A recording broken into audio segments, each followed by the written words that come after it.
Alrighty then.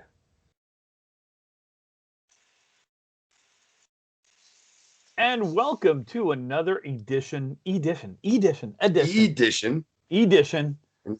I don't know. Erection, addiction. I don't New know. edition. Addiction. There's all kinds of things going on. It's all kinds of things going on. A fun-filled Friday, ripping the rack version. I am your tri-host. I don't know why I keep saying tri-host, other than there's three of us. Three, try three. I don't know. Try three, I guess. Yep. I am your tri-host, Tim. With me today, as usual, is tri-host Brian.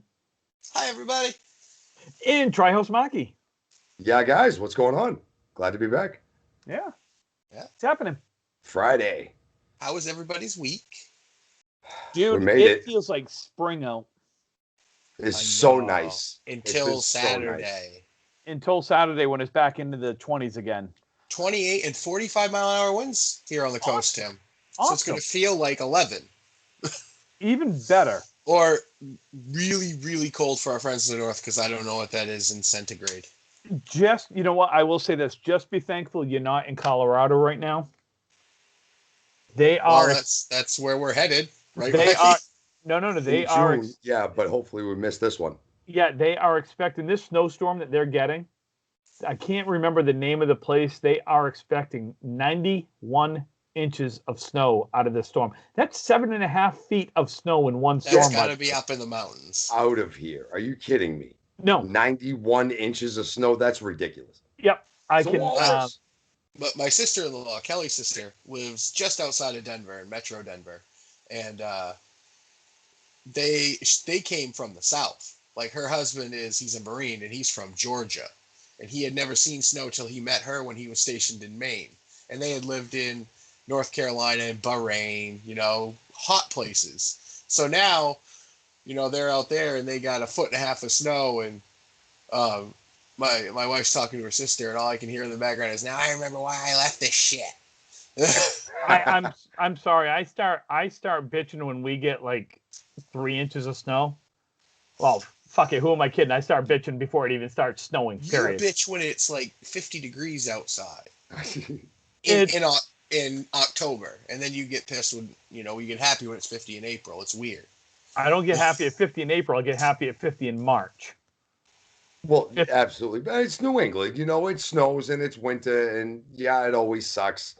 But 91 inches of snow is a ridiculous number.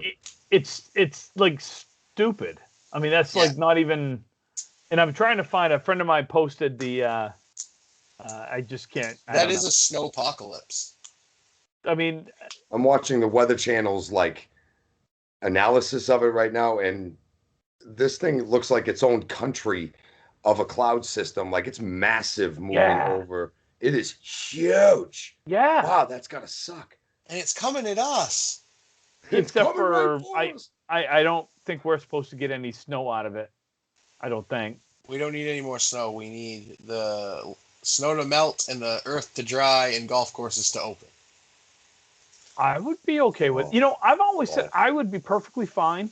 It could snow all year round, in the mountains, on the ski slopes, as long as everywhere else was 75 to 80 degrees. I would be happy. So you want to live around around Phoenix, because it's a 2-hour drive to ski, and then you can come back and go another 2 hours and go to a lake. Yeah, but that's only in the wintertime. There's no snow in Flagstaff in the summer. It's like living here in Maine in the summer. It's like 80 degrees and whatnot. Oh yeah. Well, I can't. I was trying to. I can't remember who posted the forecast and the snow totals, but it ranged everything from something like 2 to 3 feet of snow in Denver to 7.5 feet of snow up in the mountain pass. They'll end up obviously shutting the road down, and you won't be able to pass for a few days. And Mark, Titus is going to be happy, huh? 2 to 4 feet of snow in Denver. My God, that's right where that Rocky Mountain Pro Wrestling promotion is located at. That Brian and I do other commentary for on Johnny Death Drop's channel. They are right in Denver, Colorado. Yeah. So we watch their shows and we live stream with them. They are bang right there in Broncos country. Okay, I just sorry to And they're interrupt. going to bury it. No. I just found it. So Apparently, this is for this weekend, not for today, but I don't know when it's supposed to start. Sometime this weekend in Colorado. They're projecting 32 inches in Fort Collins, 41 inches in Loveland, 81 inches at Red Feather Lakes, and 91 inches in Estes Park, RMNP. I don't know what RMNP is, but that's Rocky Mountain National Park. There it is. So it's probably nice. like, but that's probably like up in some high mountainous. It's northern. Right. That's a. That's just crazy. That's insane. Even the moose and stuff out there are gonna be like, "What is this shit?" Look, 8 feet of snow. That's more than Andre the Giant of snow. Yeah, that's ridiculous. In one time, like yeah. I'd never be able to leave the house. That's me with Colin on my shoulders. Right. That's how much snow that is. Look, I'm 5 feet 5 inches tall. I wouldn't be able to leave the house. You'd have to have a flag. You'd have to have one of those big flags, like the people one who of those the shopping orange carts. One of those orange flags that go on the back of your car. Yeah, you couldn't even have one of those like beacons on the top of your head because you wouldn't see it over the snow wall. No, the snow would still be higher. God, that's just stupid. Like, literally, Right. that's crazy to me. It doesn't snow as much as it used to when I was a kid. I can remember when I was a kid, we got a lot of snow all the time. I think we were just smaller, dude. I don't know. Well, I grew up in the mountains of Maine, the Western Mountains. So for me, we got a lot of snow. When I moved here to Rockland, so Rockland in Maine, it is the warmest spot in Maine in the winter, and it is coldest spot in Maine in the summer. And that's because of the way it sits on the water. And it sucks because in the winter, you get rain and ice with an occasional snowstorm. And the snow is usually wet and heavy. It's a lot of snow, too. Yeah. And then, of course, in the summer, it'll be, well, especially like to springtime, it'll be like 48 degrees here in Rockland with a fog and mist and just shitty ass grossness. And you'll go for about a month. And you'll go 10 miles inland and it will be like 68, 70 degrees. You notice what I didn't say there? 69. Oh, nice. Oh, Timmy. Nice. Timmy. That's a great number. It's not a good score, though. It's a great number. It's not a good score. It's a decent half. It's a good half. It is a good half. It's not a good 10. It's not a good and if I'm not mistaken, that's a prime number, isn't it? It is not. No, it isn't. Damn it. Nope. Okay. That's right. I was close. It's got to be something. Yeah, a little bit. 71. 71's a prime, isn't it? 71 is, yes. Yeah. Marky's a numbers guy. You could tell. 71 is prime. Yep, 71's prime. I was close. I was 2 off. Story of my life. Day late and $1 short, Tim. 2 here, 2 there, Just in time to be too late. Just in time to be too late. So in the world of Dirty Americans, couple of big news. Number one, Maine is opening up for business, so that's good. Yeah, you can now come to Maine. Yep, you don't have to quarantine. Come on up. Yep. You can come on up now. They like the dirty massholes again. Yep, we can come back up there. Yep, we like the dirty massholes, the dirty Rhode Islanders, and the dirty Connecticuters. Yeah, we're probably not allowed to go see Mark though. No, we are. Yes, you are. Yep. Yeah, I meant by his state. No, we can. No. Yeah, I don't know if was Maine ever excluded from Mass. I knew Mass was excluded from Maine, but I don't think Maine was ever excluded from Mass. You could come here, but we couldn't get back home. That's right. You could never get back home. We could. No, we could get back home. We just couldn't leave our house for 2 weeks. Right. Or 10 days. Right. And Maine is opening up to the rest of the country, I believe, end of April.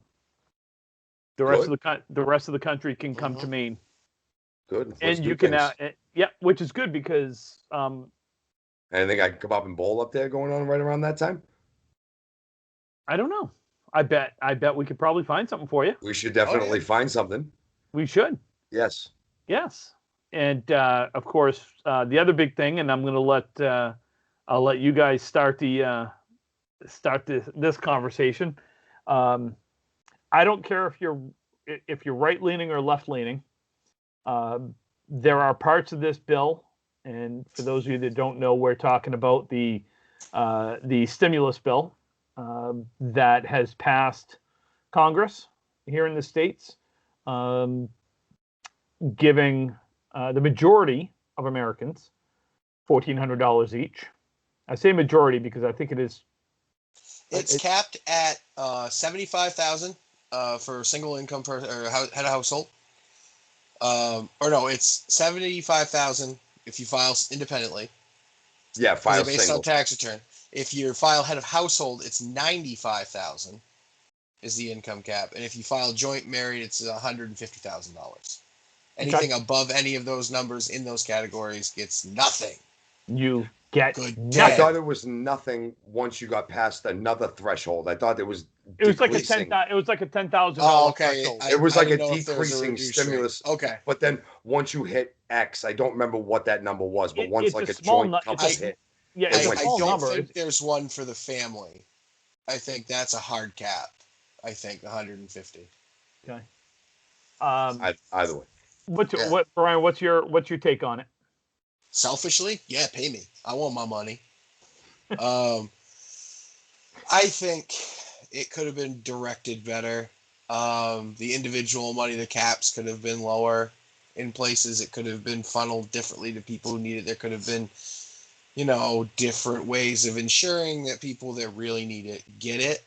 I like the businesses part of it, and I like the vaccine supplement where they're providing money to help with vaccine rollouts and getting more people vaccinated. And I mean, let's face it, when we achieve enough vaccines and enough people who just naturally get the virus and get antibodies, we can open the economy back up and make money. I think that's more important now, is trying to get as many people that want to be vaccinated or need to be vaccinated as quickly as possible so we can open the country up as quickly as possible. The small business money I'm a fan of. I know there's money hidden in there somewhere that's going to big companies and foreign entities, and fuck them. There.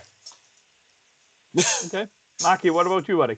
I agree with a lot of what Brian just said right there about it. The small business money, specifically with running the lanes, it was very difficult last time to try to get into the mix of it, so I chose not to. The first round of PPE, we didn't get any loan money for Riverwalk because we were doing okay. We were going to come out of it.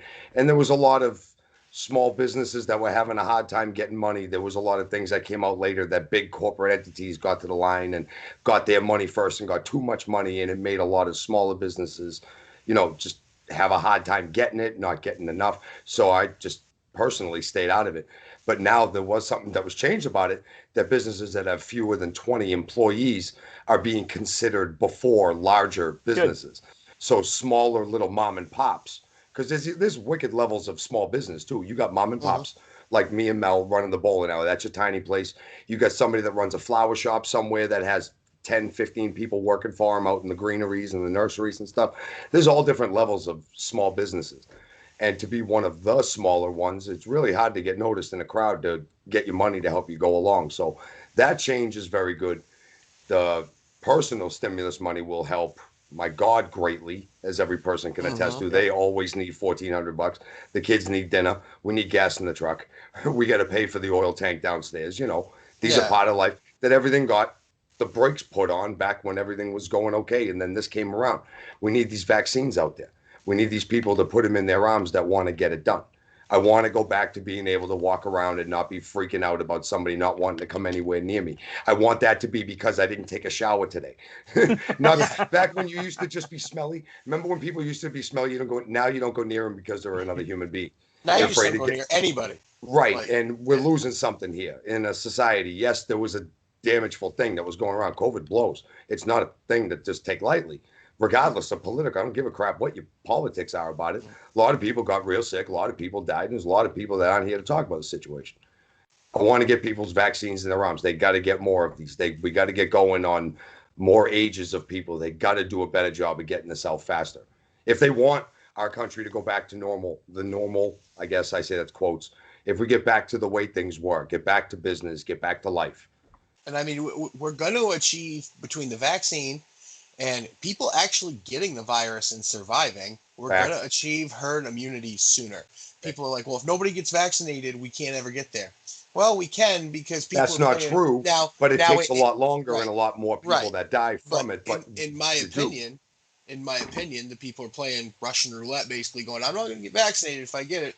Well, good luck to you. I really hope you survive. And if you do, you get antibodies and you're adding to the immunity that we're building. Yeah. I see the vaccine is so important. I'm going to go for a second here and just call it. Yeah. If somebody's a tinfoil hat about there's a chip in the vaccine, or there's it's a tracking solution, or right, or 5G is going to melt our brains, or all this. Come on, seriously. There were people that thought the same thing about the polio vaccine, about the MMR vaccines a long time ago, and those were nothing but some of the best things that ever happened to humanity as a whole. If this thing is that bad, and it obviously is, look at numbers. Let's get this thing kicked. Let's get some immunity. Let's just get back to regular. Anybody who says, "Oh, I'm not," because they're going to know where I am. It's a government plot. Just shut up. Number one, it's not helping. Number one, real quick, Tim. I got one comment. Yeah. If anybody can look through history, we want to get back. We want to go back 100 years and look at. The Spanish flu of 1918 decimated the world. It decimated our country. There's a reason it's called the Roaring 20s. We're going to get back there, and the vaccine's going to help us get there. Yeah. Yeah. Couple of things. One is the whole chip in the vaccine thing. Yeah. So, first off, if the fucking government wants to put a chip in me, I lead the most boring life ever. Have fucking at it. I feel really bad for the person that has to follow me. Oh, Tim took another shit today. Oh, 3 times he took a shit today. Okay, Bill Gates doesn't give a fuck where you are. He might want to get his gastrointestinal issues fixed. Number 2, I carry around a cell phone, as does 95% of all adults in the United States. If you don't think the government can't track you, well, no matter what you turn on and off. Speaking for someone that worked for a major cell phone provider in the United States for a couple of years, I can tell you. And a wireless internet provider. I can tell you, if the government truly wants to track they can track you. Patriot Act, baby. They're already tracking you if they feel the need to. So if you think the FBI is following you, they have been for a long time. Right. If you just finally get the gist of it, yeah, that means they've already seen you a long time.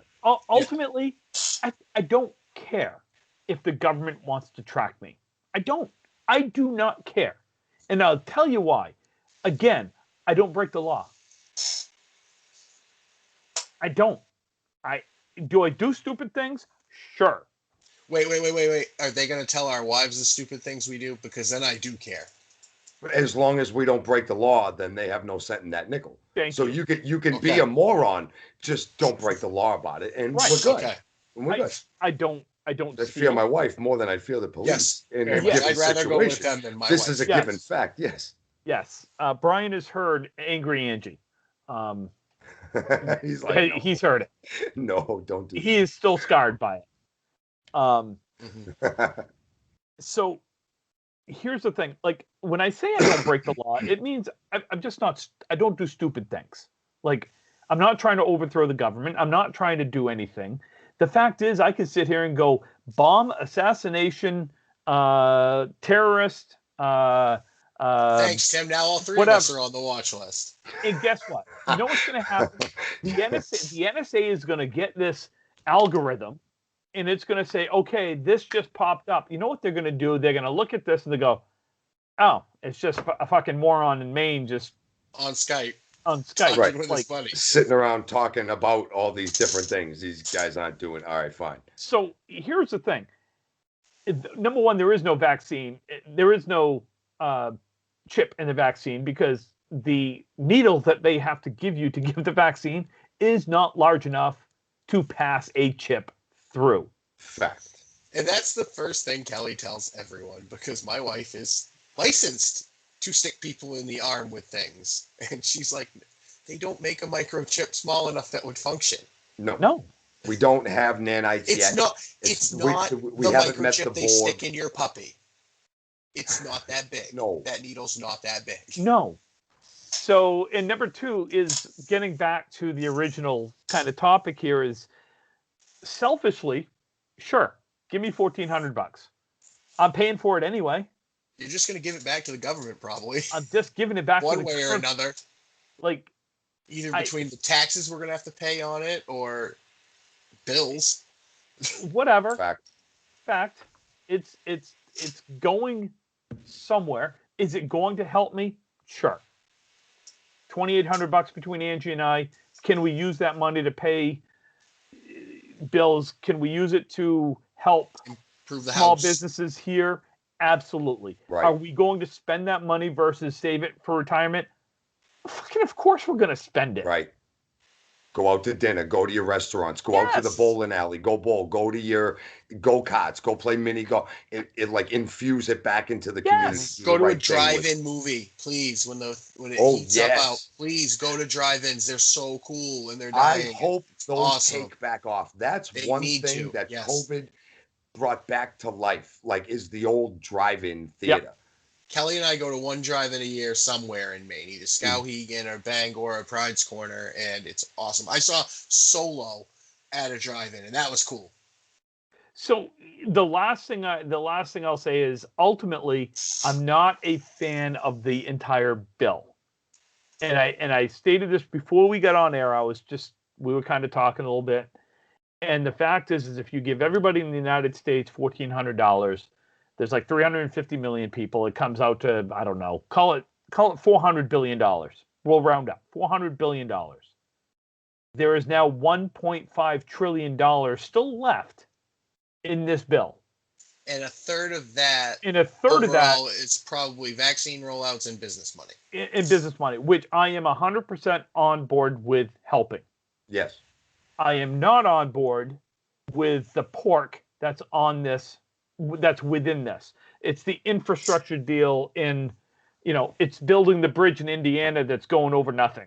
It's, I don't know. I'm just using I don't know if there's a bridge in Indiana that goes over nothing. I'm sure there is. There was talks of building a bridge in New York, but I believe that was removed from the bill. There was talk of something else that was to be built in California. In New York. They want to put a beach in New York. So I'm not a fan of the infrastructure that has no bearing on COVID relief. Okay? That's where you have to draw the line. Yeah. This is supposed to be a COVID relief. So as I understand these bills and whatnot, my kids are going to be paying these back. We're robbing Peter to pay Paul in so many instances. We're going to be raising taxes. We're going to be doing all sorts of things to help infuse the economy with this COVID relief bill. But we ain't going to raise the minimum wage. No. So, look, selfishly, Well, quick question to ponder, and I don't know the answer to this, and I don't know if either of you guys do.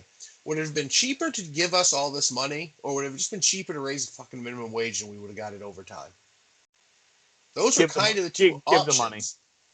Yeah? Give the money. Yes.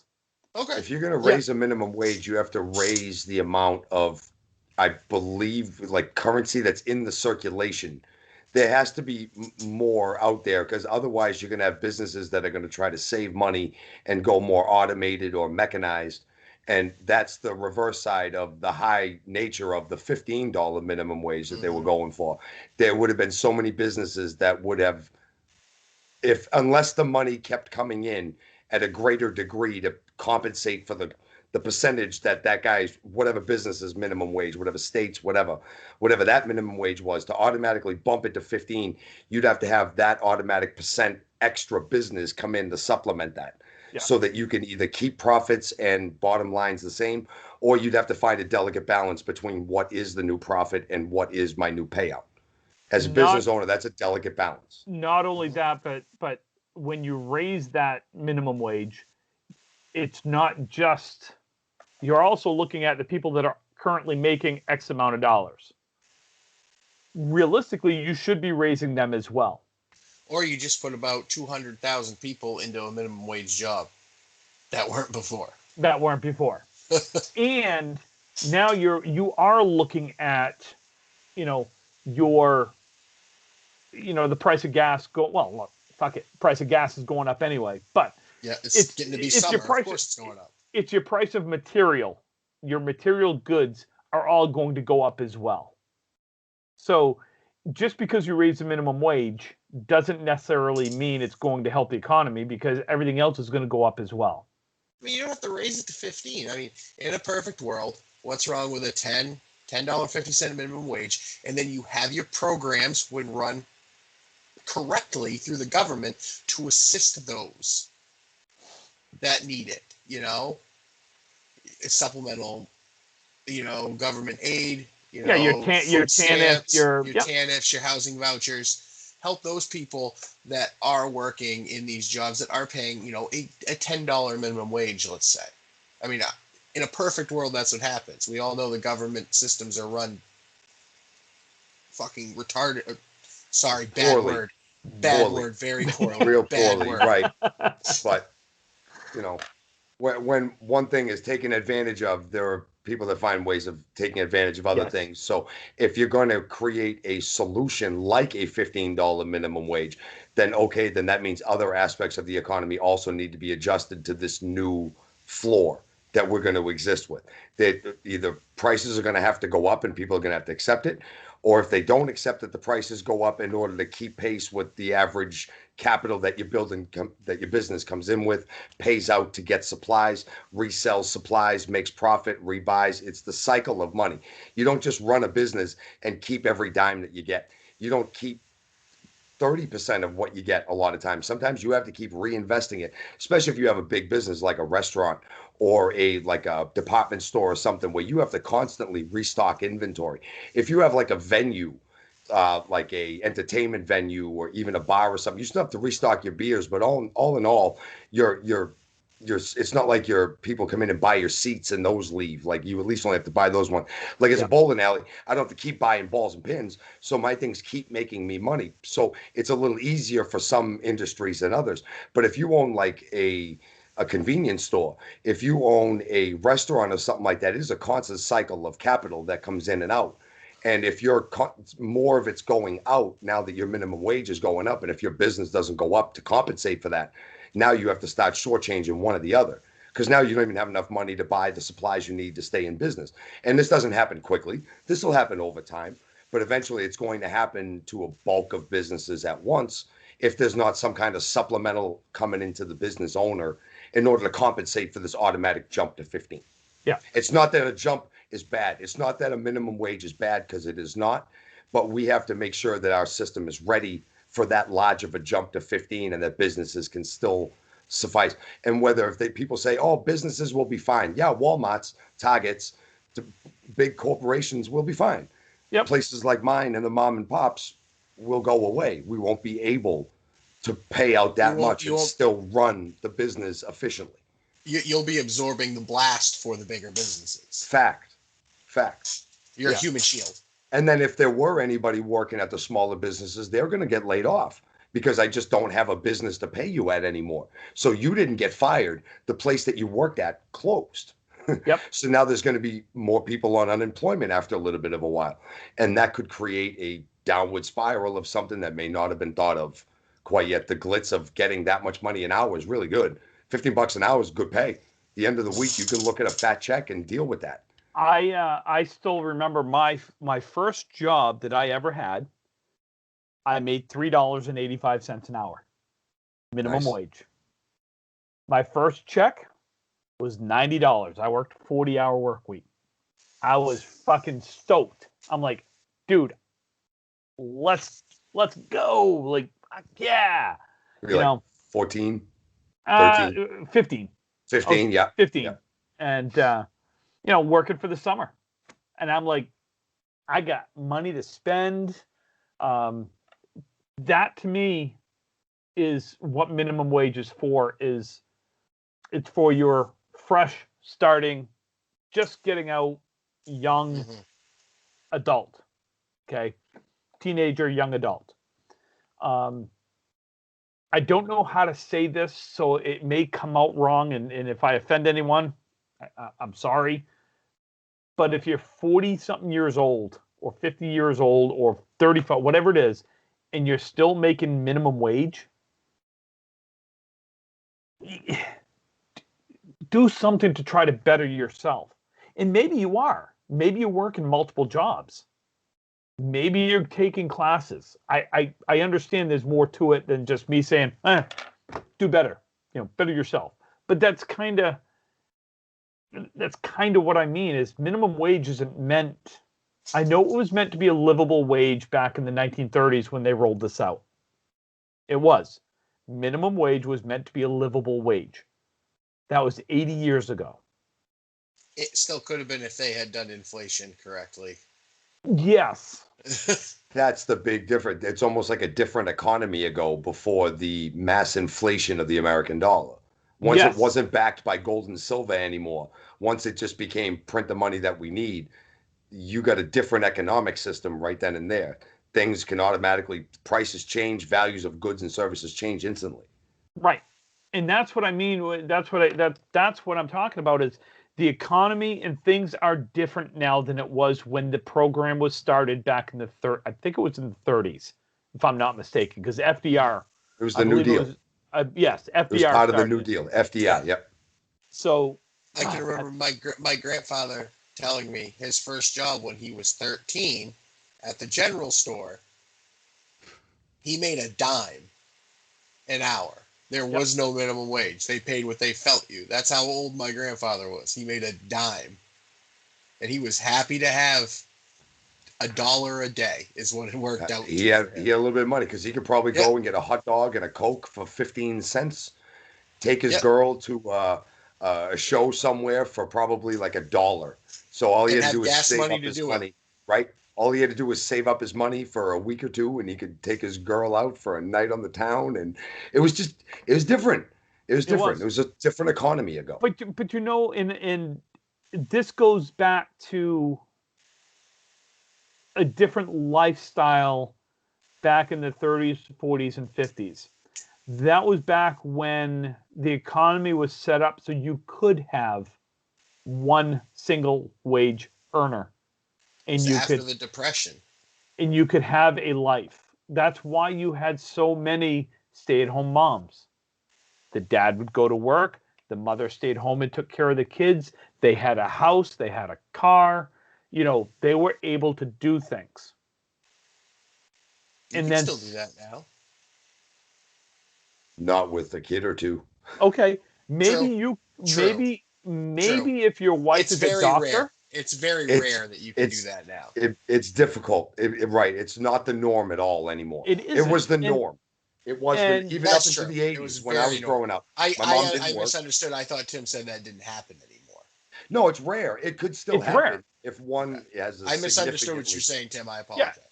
No, what I mean by that is it's a different lifestyle now where minimum wage is a minimum wage and it's not a livable wage.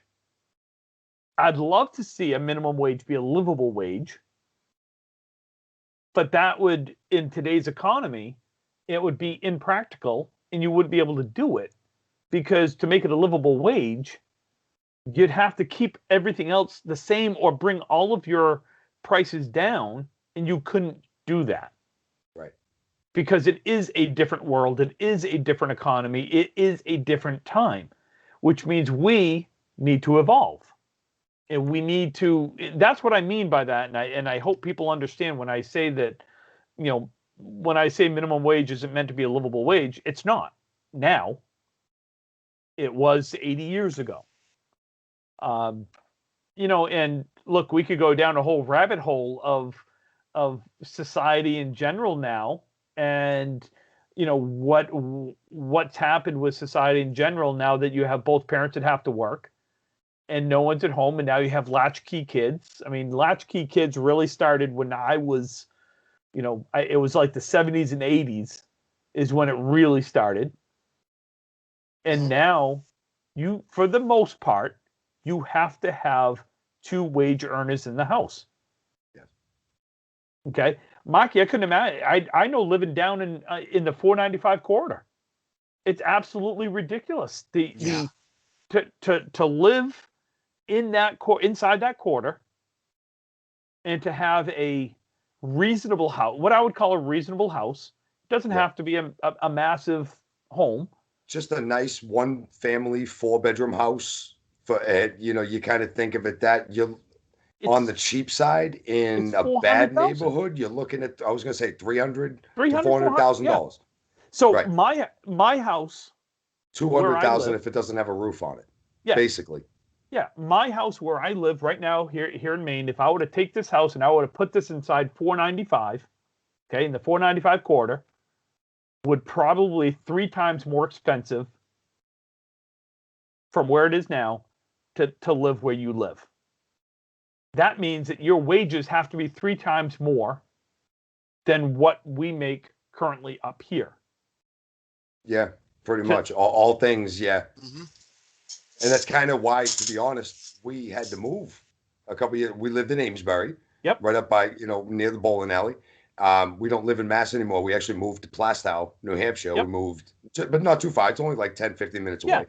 But different world here in New Hampshire, I'll tell you that much right now. Yeah. With the way numbers and different things are done, totally different world.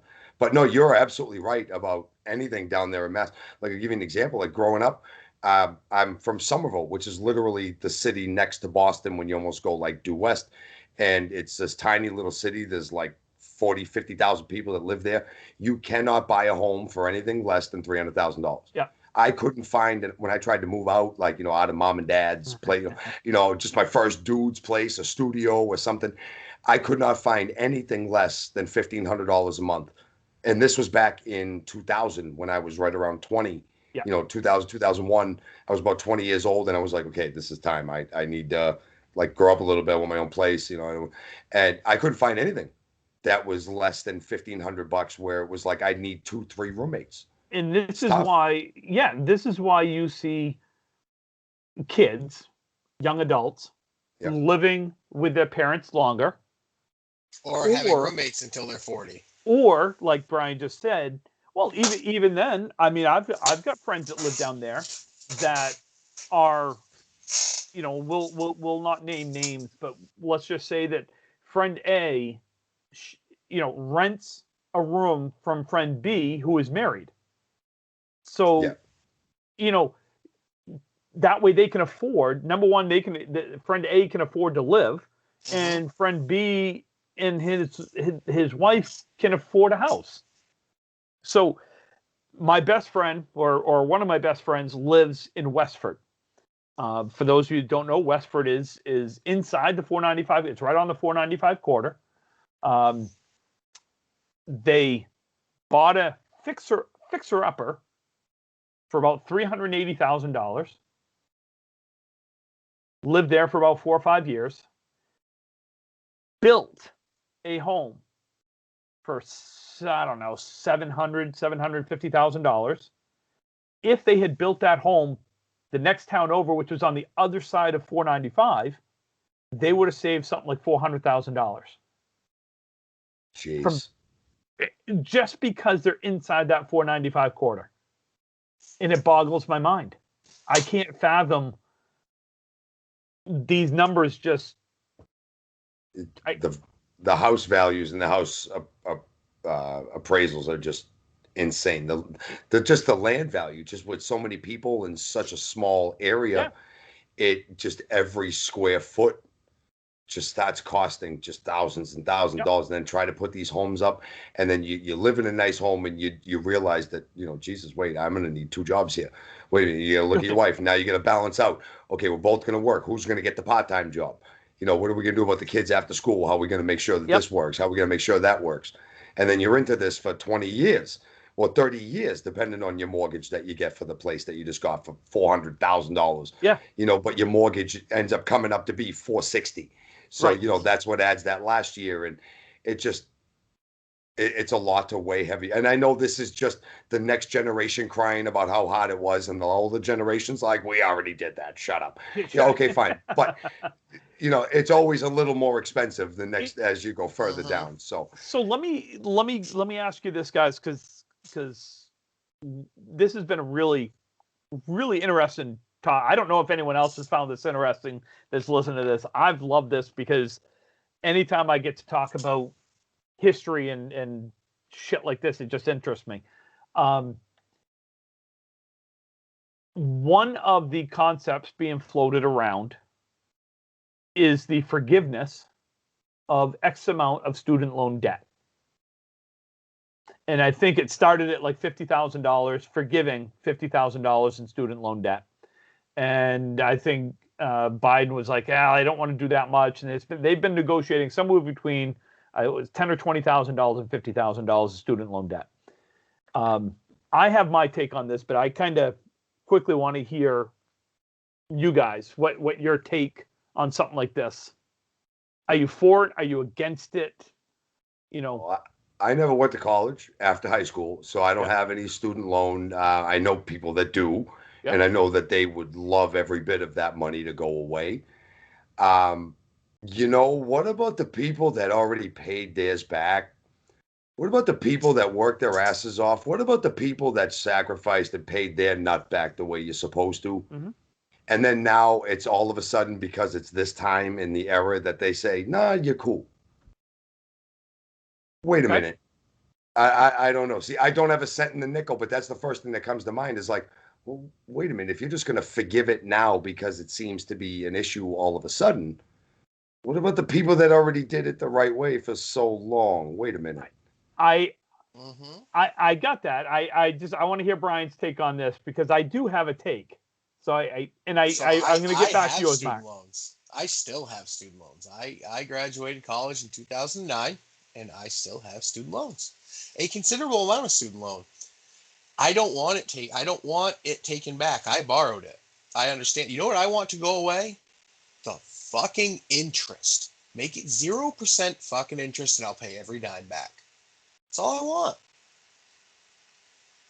So, my take. That seems a lot fairer than why couldn't we do that to everybody? Just at a certain point, let's just say, from here on out, they're going to restructure interest rates going forward, and anything that was before, anything greater than 15% is nothing. Just wipe it out, Here's 5%, whatever. Make everything before a certain point 0% interest.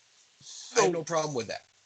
I was accepted at multiple schools, and I couldn't afford to go. And that's on me because I could have made it work. I'm sure.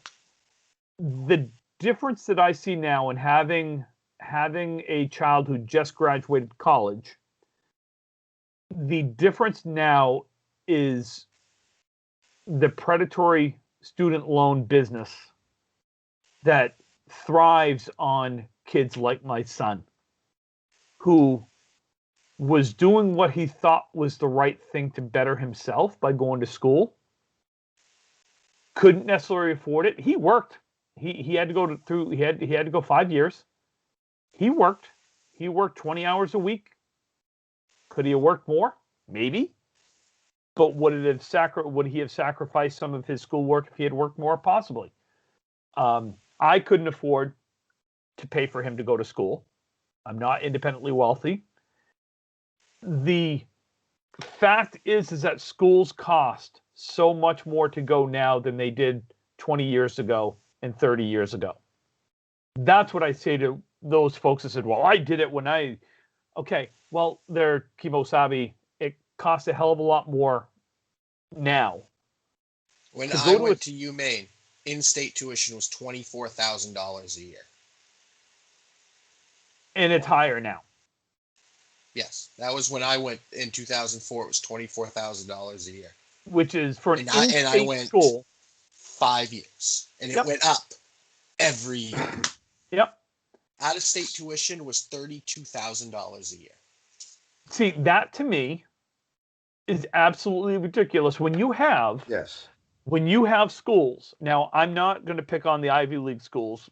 They are what they are. Harvard's a great school. Yale is a great school. You get a great education. The difference is they also have multi-billion-dollar endowments.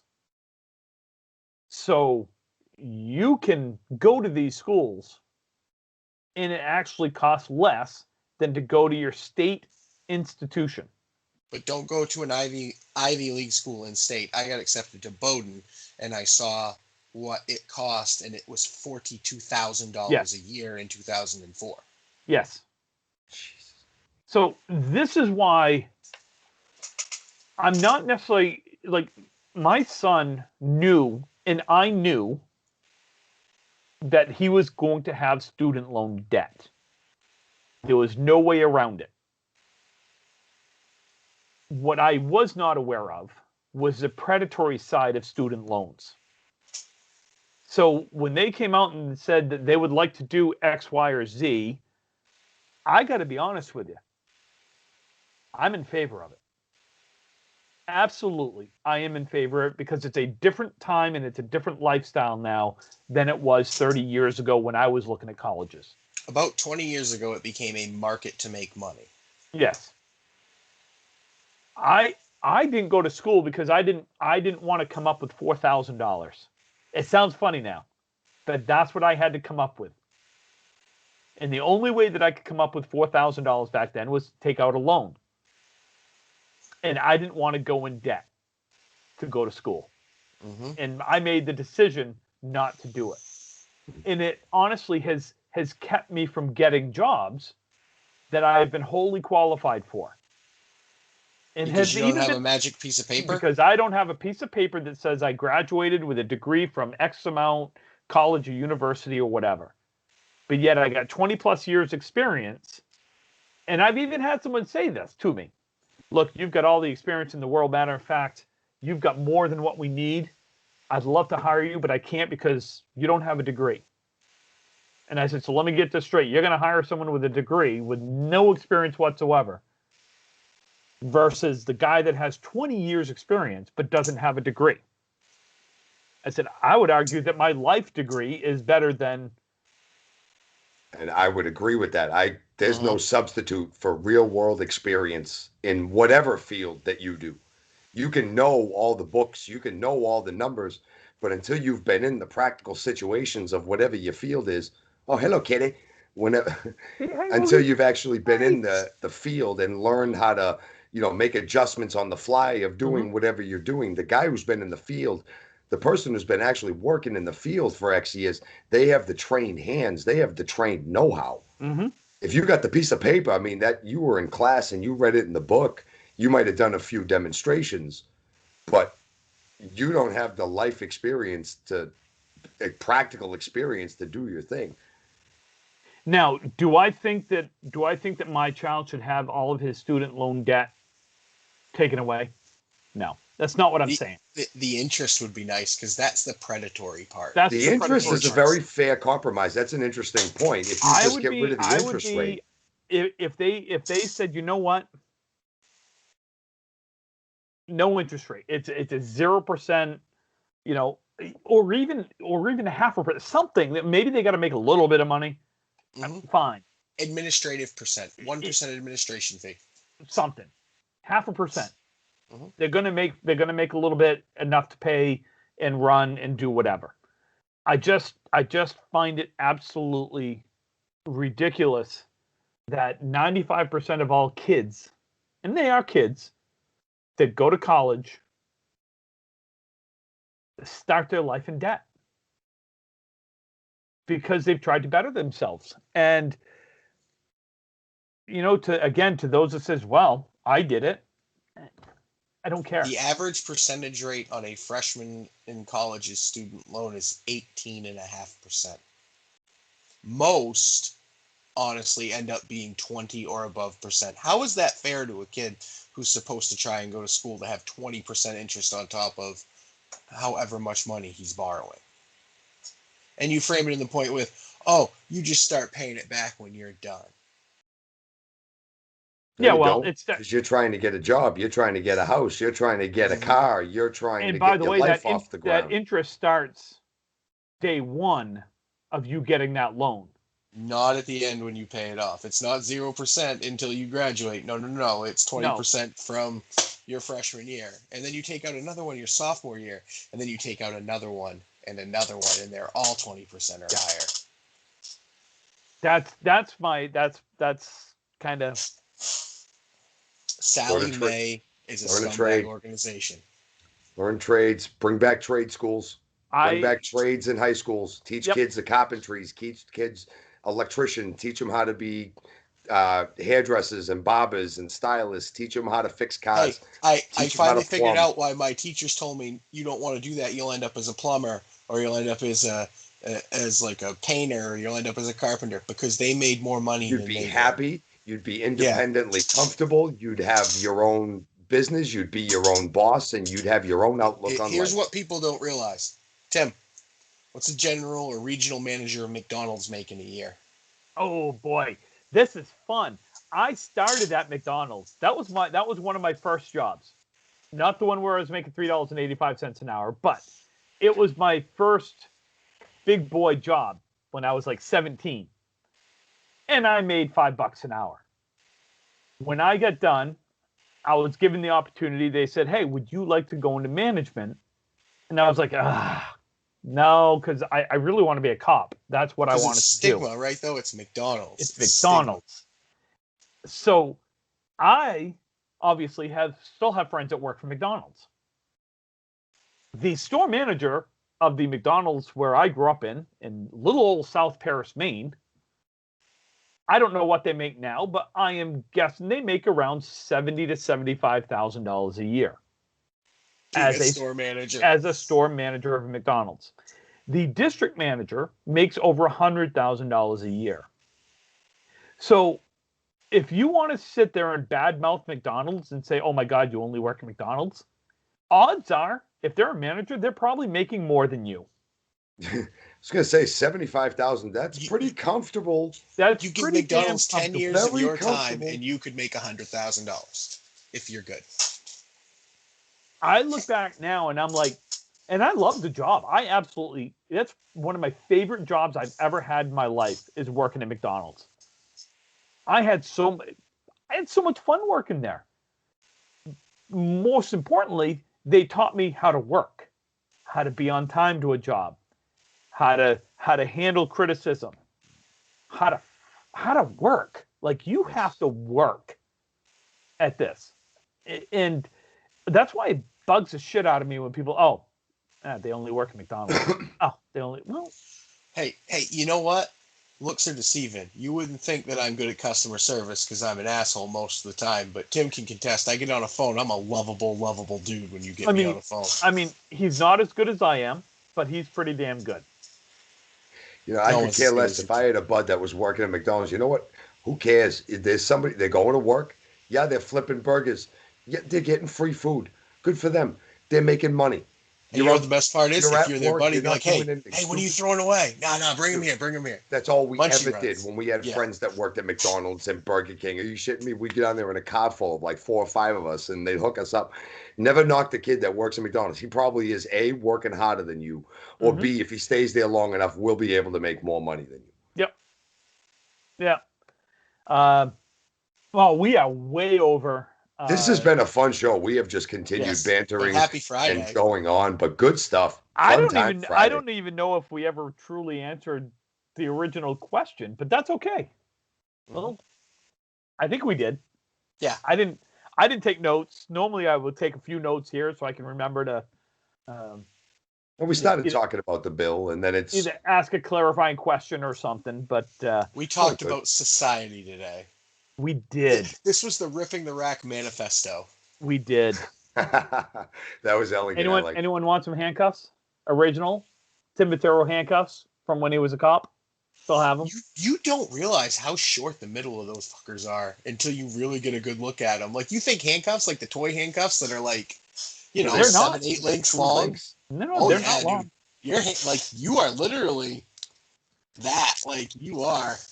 And you still got the keys? Still got the keys. Still got the keys. Still got the keys. Do they know you have those, or? Yeah, they don't mind. Oh, you don't have to give those back? No, you have to buy them. You have to. Well, you did back then. I bought it. You still do. You still do. The only thing you don't buy is your gun. They issue you a gun, but you have to buy the holster for it. You have to buy your own mace. You have to buy your own cuffs. You buy your own uniforms. Well, they give you uniform allowance. Yes, and they do. You get reimbursed. Yeah. However it is. But yeah, there's a hole in Scarborough right up the street from the 20 on the side road between that and Cabela's or Bass Pro Shops, whatever it is now. There's like a ambulance and police store right there on that road. There's one right in downtown Amesbury as well. Angie said no, I can't play. I can't play with these. You gotta put on cushion. You gotta put cushion on them. Make them, make them fancy. Put cat print on them. Cat print. Mookie said, put cat print. Mookie said no. So anyway, as usual, folks, questions, comments, concerns, please send them to, Ripping the Rack Podcast at gmail.com. Ripping the Rack Podcast. Find us on Ripping the Rack Podcast at Facebook. I totally fucked that up. Find us on Facebook at Ripping the Rack Podcast. I'm exhausted. It's been a long fucking day. Tomorrow's going to be a long day. The next day is going to be a long day. It's just going to be long days from here on out. Totally lost my train of thought. Facebook. You were telling everybody where to find Ripping the Rack Podcast. Facebook, Twitter, Ripping the Rack Podcast. Brian, where else can they hear or watch Ripping the Rack Podcast? Well, Tim, they can hear or watch us on Spotify, iTunes, iHeartRadio, Google Podcasts, Anchor Breaker, and wherever else they consume their podcast media. And don't forget to check Mark and I out every Thursday or Friday morning, depending on where you are, at 1 a.m. on the East Coast on Twitch with Johnny Deathdrop John Starner on his Twitch channel for the Rocky Mountain Recharged Rewind. Come watch us talk about wrestling. It's fun. Really? I thought you were gonna say something about Tuesday morning Ripping the Rack Podcast, all Candlepin Bowling all the time. That too, and Sunday nights on that same Twitch channel I mentioned earlier, Dudes and Belts Wrestling Chatcast. Mark and I too. I'll plug this show every chance I get. Come listen to us. It's a great show. We do have fun. Timmy's even dropped in a few times and made us laugh more than a few times Timmy on Vader. That show. Timmy Vader. It's Timmy Vader time. Guys, have a great one. Have a good weekend. We'll see you again Tuesday morning. Bye, everybody.